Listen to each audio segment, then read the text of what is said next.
Halo Sobat Kipul, dimanapun kalian berada, gimana kabarnya? Kali ini Cak Kipul akan menceritakan sebuah alur film yang dimana kisahnya menceritakan tentang seorang samurai yang bernama Manji yang mendapatkan keabadian, namun keabadian tersebut merupakan kutukan baginya. Karena sebenarnya yang dia inginkan adalah kematian layaknya seorang samurai pada umumnya. Bagaimana kisah selanjutnya? Tonton terus video ini dan jangan lupa klik tombol subscribe di bawah ini agar Cak Kipul terus semangat membangun channel ini. Jika sudah, Sobat Kipul, ini dia Blade of the Immortal. Di awal film kita diperlihatkan seseorang yang sedang bertarung bernama Manji. Ini orangnya. Setelah itu kita juga diperlihatkan seorang wanita yang bernama Machi, adik dari Manji. Ini orangnya. Machi adalah wanita yang terkena gangguan jiwa atau ODGJ. Itu terlihat jelas ketika kotoran kuda saja dia sebut nasi kepal. Kemudian saat mereka beristirahat di pinggir sungai, Manji didatangi seorang nenek yang sangat misterius. Nenek itu berkata bahwa dia telah hidup selama 800 tahun. Manji yang tidak paham dengan omongan nenek tersebut justru malah menceritakan kenapa adiknya menjadi gila. Ternyata Manji dulunya adalah seorang polisi, namun entah apa alasannya Manji membantai atasannya sendiri, termasuk suami dari Machi yang tanpa disengaja terlihat persis di depan Machi. Dan hal itu yang membuat Machi menjadi gila. Bukan hanya itu, Manji juga menjadi seorang buronan atas kejadian tersebut. Setelah itu Manji ingin bunuh diri, tapi melihat adiknya sendirian jadi gila karena dia. Akhirnya Manji mengurungkan niatnya untuk bunuh diri karena Manji ingin menjaga adiknya yaitu Machi. Setelah menceritakan kisah tersebut, tiba-tiba Machi menghilang. Saat dicari ternyata Machi ditangkap oleh para kelompok pembunuh bayaran yang ingin mendapatkan hadiah atas kepala Manji. Pemimpin kelompok tersebut memperkenalkan diri, namun Manji mengabaikan hal itu. Manji hanya ingin mereka melepaskan adiknya. Namun setelah melihat Machi tewas di depan matanya, Manji pun murka dan membantai semua kelompok itu. Pada saat pembantaian, Manji pun sempat kewalahan hingga tangannya terpotong dan juga salah satu matanya menjadi buta karena serangan dari mereka. Walaupun Manji terluka parah dan tinggal memiliki satu tangan, Manji tetap berhasil membunuh mereka semua termasuk pemimpin dari kelompok tersebut.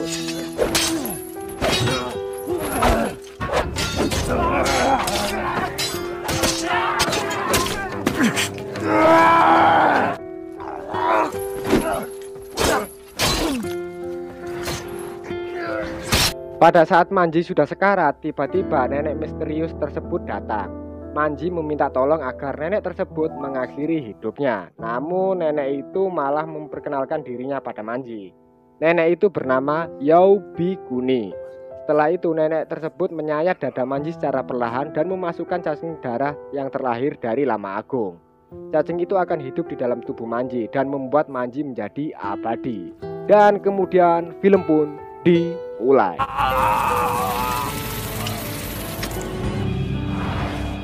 50 tahun kemudian kita diperlihatkan suasana di dalam dojo yang dipimpin oleh seorang yang bernama Asano. Ini orangnya.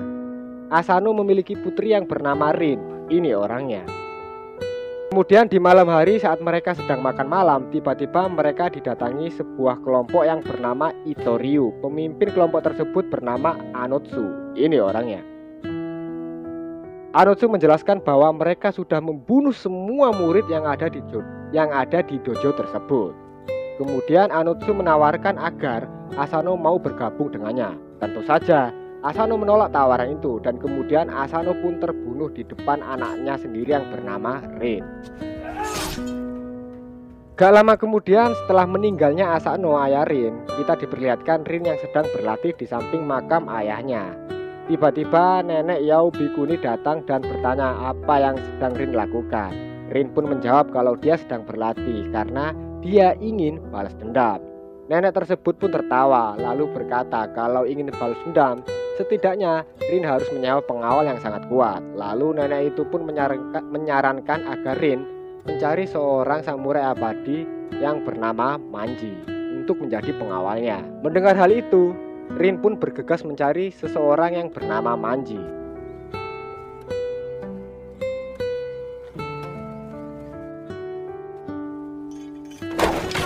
Singkat cerita, saat Rin berhasil menemukan keberadaan Manji, sontak Manji pun terkejut saat bertemu dengan Rin. Kemudian Rin pun menjelaskan niatannya menemui Manji karena Rin ingin bantuan Manji untuk balas dendam kepada Anotsu. Manji pun menolak akan hal itu. Lalu Manji hanya berniat mengantarkan Rin balik ke kota saja. Saat di perjalanan pulang, Rin pun dihadang oleh anggota Itoryu yang bernama Kuroi Sabato. Kemudian Sabato pun memperlihatkan ibu Rin yang ternyata telah disegel olehnya. Melihat hal itu, Rin pun marah dan menyerang Sabato. Akan tetapi Sabato dapat menangkis dengan mudah serangan dari Rin. Dan tiba-tiba Manji pun datang menolong Rin. Di awal pertarungan, Sabato berhasil menusuk dada Manji. Namun setelah itu Sabato mengira bahwa Manji sudah mati. Tiba-tiba Manji pun bangkit kembali dan menusuk Sabato dari belakang. Rin pun melihat dada Manji yang terluka mulai menutup kembali dan sembuh seperti semula. Pertarungan pun kembali dilanjutkan dan akhirnya Manji pun berhasil membunuh Sabato dengan sangat begitu mudah. Setelah itu, melihat Rin yang sangat menangis, Manji pun meminjamkan baunya untuk Rin bersandar dan meluapkan kesedihannya. Ya elah, muka serem jadi kayak gitu ya, bisa luas gitu sama cewek. Dan sejak saat itu Manji pun bersedia membantu Rin untuk balas dendam. Dan kemudian kisah akan berpindah, diperlihatkan utusan dari Shogun untuk menemui Anotsu. Utusan tersebut menawarkan kepada Anotsu untuk mendirikan sekolah berpedang yang ditawarkan oleh Shogun. Anotsu menyetujui hal tersebut dengan syarat agar sekolah itu diberi nama Itoryu dan Anotsu diangkat sebagai kepala sekolah di sana. Utusan tersebut mengatakan bahwa syarat itu harus ditanyakan dulu kepada Dewan Tetua terlebih dahulu. Kemudian saat utusan pergi, datanglah salah satu anggota Itoryu menemui Anotsu dan memberitahu berita tentang meninggalnya salah satu anggota dari mereka yang bernama Sabato. Setelah itu scene pun berpindah di mana Rin mendatangi tempat mengasah senjata. Rin pun membawa semua senjata Manji untuk dipertajam kembali. Kemudian tanpa disengaja Rin pun melihat katana milik ayahnya berada di tempat tersebut. Dan gak lama kemudian seseorang mengambil katana tersebut. Dia adalah anggota Itoryu. Mengetahui hal itu, Rin pun bergegas memberitahu Manji akan hal itu. Dan Manji pun bergegas mencari orang itu. Setelah Manji bertemu orang itu, mereka pun langsung bertarung. Awalnya Manji terdesak karena terjebak di lumpur hisap. Tapi pada akhirnya Manji pun berhasil mengalahkan orang itu. Manji kali ini tidak membunuh orang itu. Dia hanya mengambil kembali katana milik ayah Rin. Dan Manji juga sempat bertanya sebelum dia pergi, siapa nama orang tersebut. Dan orang itu bernama Magatsu Taito. Setelah itu Manji pun mengembalikan katana tersebut kepada Rin. Manji juga memberitahu alasan Manji terkejut saat pertama kali bertemu dengannya atau bertemu dengan Rin, karena ternyata wajah Rin sangatlah mirip dengan almarhum adiknya yang bernama Machi. Dan kemudian scene pun berpindah di mana Anotsu sedang mendatangi Magatsu Taito yang sedang terluka. Magatsu memberi informasi bahwa Rin telah menyewa kesatria abadi dan mereka menyebutnya sebagai pembunuh ratusan. Dan scene pun kembali berpindah di mana Manji dan Rin pun sedang berada di sebuah kedai teh. Tiba-tiba seseorang mendatangi Manji. Orang itu bernama Shizuma. Ini orangnya. Awalnya Shizuma menawarkan agar Manji ikut bergabung dengannya. Namun Manji pun menolak dan kemudian pertarungan pun terjadi. Manji pun sempat terkena tebasan dari Shizuma. Namun Manji berhasil mengalahkannya. Dan gak lama kemudian tiba-tiba Shizuma pun bangkit kembali, yang membuat Manji terkejut. Ternyata Shizuma juga memiliki cacing darah di dalam tubuhnya, sama seperti Manji.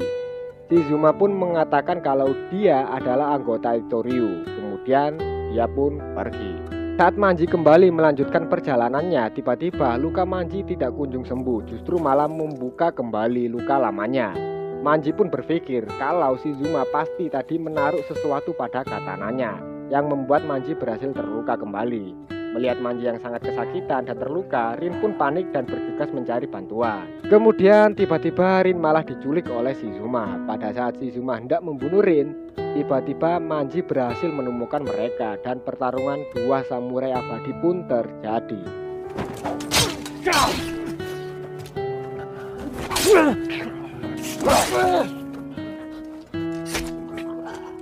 Di tengah-tengah pertarungan, Shizuma membasahi katananya dengan sebuah racun yang bisa melemahkan cacing darah. Shizuma berkata bahwa dia berhasil menemukan racun itu saat dia berkelana di Tibet. Pertarungan pun berlanjut. Manji berhasil memenangkan pertarungan tersebut dengan cara merebut senjata Shizuma yang sudah diberi racun tersebut.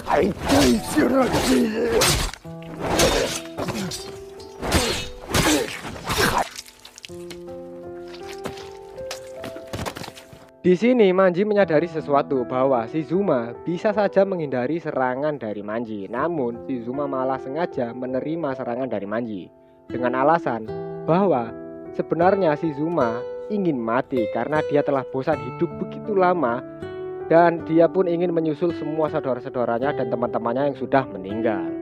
Oke, singkat lagi ceritanya, kita diperlihatkan beberapa anggota Itoryu telah meninggal dan entah siapa pelakunya. Kemudian kita juga diperlihatkan Anotsu yang sedang menerima pesan bahwa permintaannya atas sekolah berpedang Itoryu telah disetujui oleh Dewan Tetua. Mendengar hal tersebut, Anotsu pun sangat puas atas pesan tersebut. Gak lama setelah itu Anotsu diberi kabar bahwa anggota Itoryu banyak yang telah tewas terbunuh. Mendengar hal itu, Anotsu pun langsung meminta bantuan kepada temannya yang bernama Maki. Singkat cerita, Maki pun menemui Manji dan pertarungan pun terjadi. Di sini Maki pun terlihat sangat begitu hebat hingga berhasil mengalahkan Manji. Namun Maki tiba-tiba berubah menjadi aneh dan saat melihat Rin, Maki semakin tidak tega, malah menyuruh Manji untuk selalu menjaga Rin. Kemudian Maki pun pergi. Setelah itu Maki pun memberi pesan kepada Anotsu bahwa dia tidak sanggup membunuh Manji. Keesokan paginya Manji pun menyuruh Rin berlatih sendirian, sedangkan si Manji pergi ke makam adiknya yang bernama Machi. Saat Rin berlatih sendirian, tanpa sengaja Rin bertemu dengan Anotsu yang sedang berlatih. Rin langsung menyerang Anotsu, tapi Anotsu berhasil gagalkan serangan dari Rin dengan sangat begitu mudah. Kemudian Anotsu pun menceritakan kisah kakeknya di masa lalu. Begitu juga dengan kakek Rin yang bersaing dengan kakek Anotsu. Dan itu alasan kenapa Anotsu membunuh ayah Rin. Kemudian Anotsu pun pergi. Singkat cerita, saat Manji bertemu anggota Itoryu, Manji mengikutinya dan pada akhirnya anggota Itoryu pun telah dibunuh oleh seseorang yang bernama Shira di depan mata Manji. Kemudian Manji berkata ternyata kelompok Shira lah yang banyak membunuh anggota Itoryu, yang pada akhirnya membuat Itoryu mengira bahwa Manji lah pelaku semua pembunuhan itu. Setelah itu di sini Shira mengajak Manji ikut bergabung dengannya dengan alasan memiliki tujuan yang sama. Manji pun setuju dengan hal itu. Setelah itu Shira memberitahu bahwa Anotsu besok akan pergi ke Gunung Takao sendirian. Shira juga memberitahu bahwa jika informasi itu dia dapat dari mata-matanya yang berhasil menyusup ke dalam anggota Itoryu. Singkat cerita, keesokan harinya Shira, Rin, dan Manji ingin menghadang Anotsu. Akan tetapi ternyata itu semua hanyalah jebakan yang membuat Manji Shira harus bertarung secara terpisah.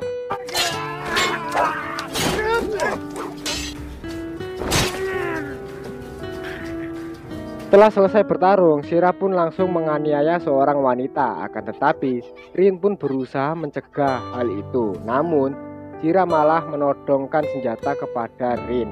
Dan tiba-tiba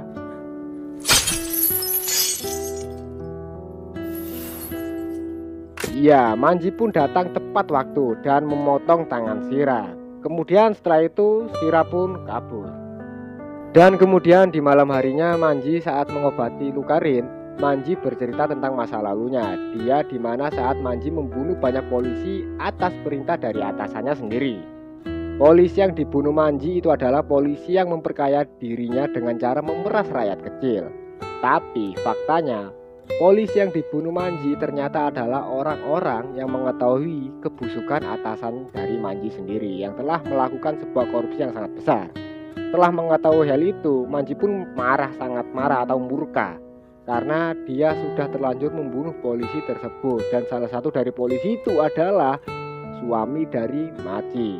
Dan kemudian Manji memutuskan untuk membunuh atasannya sendiri yang membuat Manji menjadi buronan di masa lalu. Singkat cerita, keesokan harinya Rin pun pergi diam-diam mencari Anotsu dan meninggalkan surat untuk Manji. Rin ingin membunuh Anotsu sendirian tanpa membebani Manji. Manji pun langsung bergegas lari menyusul Rin.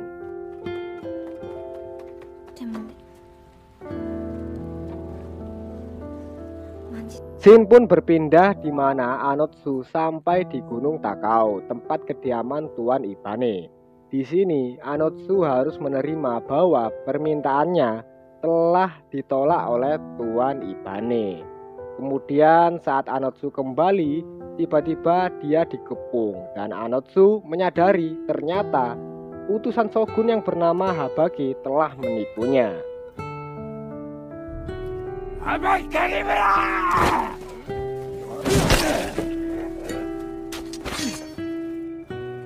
Dan di sisi lain kita diperlihatkan Habaki telah berhasil meracuni semua anggota Itoryu dan menghabisinya.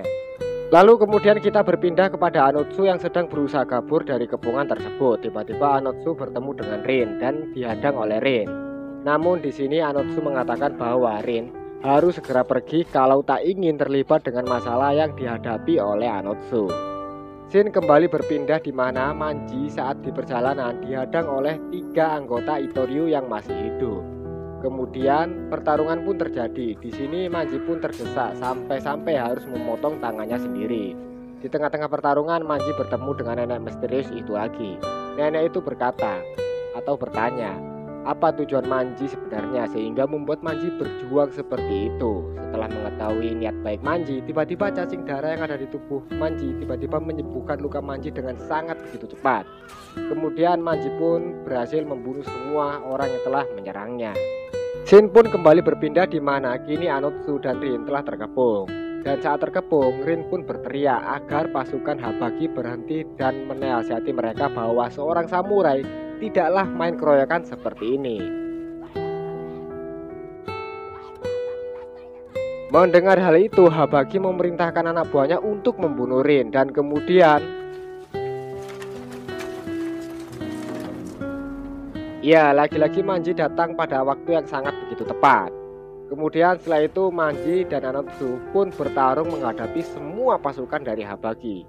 Oh ya, di sini Manji juga mempunyai keahlian lain loh. Selain berpedang, dia juga bisa mengeluarkan senjata apa saja yang dia inginkan dari tangannya.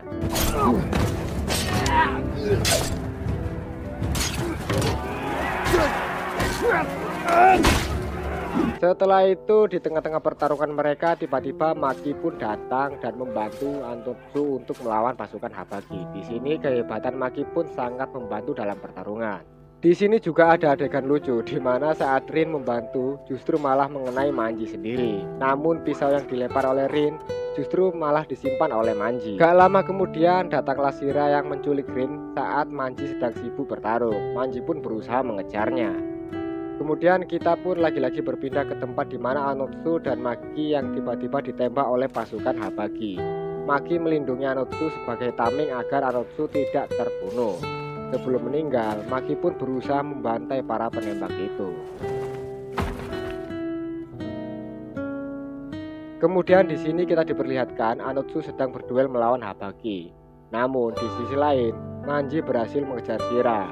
Shira pun menyandra Rin. Shira menyuruh agar Manji membuang semua senjatanya. Saat membuang semua senjatanya, tiba-tiba Manji melemparkan pisau yang disimpan Manji tadi. Hal itu dihindari oleh Shira, namun bukan itu tujuan Manji. Ya, tujuan Manji sebenarnya adalah melepaskan ikatan Rin yang membuat Rin berhasil kabur. Gak lama kemudian Shira pun terbunuh oleh Manji dengan cara menjatuhkannya dari sebuah tebing atau menjatuhkannya dari tebing. Kemudian Shin pun berpindah lagi di mana ternyata Anotsu telah berhasil membunuh Habaki dengan sangat begitu mudah hingga terbelah menjadi 2. Nah, setelah itu Manji dan Anotsu pun kembali bertemu. Pertarungan final battle pun terjadi.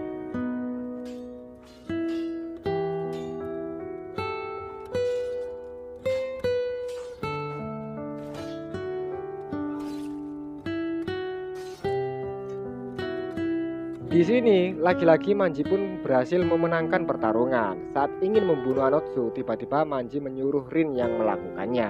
Saat Rin mau melakukannya, Rin tidak bisa membunuh Anotsu. Kemudian Anotsu pun berusaha pergi. Saat pergi, Rin pun kembali berusaha membunuh Anotsu. Tiba-tiba Manji menyadari bahwa Rin dalam bahaya. Manji pun melindungi Rin dan Rin pun berhasil membunuh Anotsu. Setelah itu Manji pun terjatuh dan tiba-tiba ya, Manji pun tetaplah hidup dan kemudian film pun berakhir.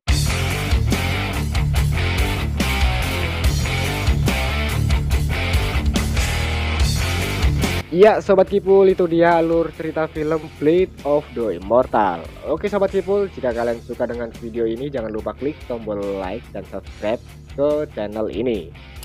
Saya Cak Kipul, sampai jumpa di video selanjutnya. Terima kasih.